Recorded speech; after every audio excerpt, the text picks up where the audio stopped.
दरम्यान शिंदेंना महादजी शिंदे पुरस्कार देणाऱ्या संस्थेची चौकशी केली पाहिजे अशी मागणी आता राऊतांनी यावर केली आहे। तर दिल्लीमध्ये झालेल्या पुरस्कार सोहळ्यावरून राऊतांनी पुन्हा एकदा टीका केली।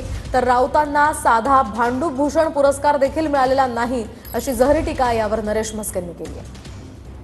महादजी शिंदे पुरस्कार देताना जे झालेलं भाषण आहे ते फार इंटरेस्टिंग भाषण आहे।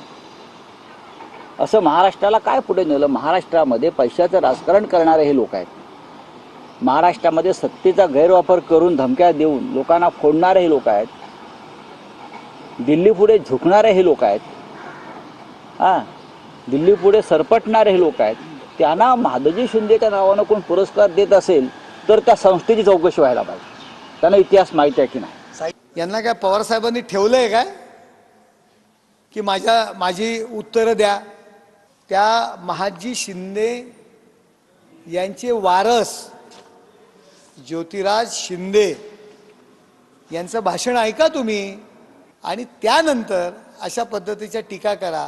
आम्ही समजू शकतो की तुम्हाला साधं भांडू भूषण पण कोणी पुरस्कार दिलेला नाहीये, त्यामुळे आपल्यामध्ये हा जळफळाट होतोय।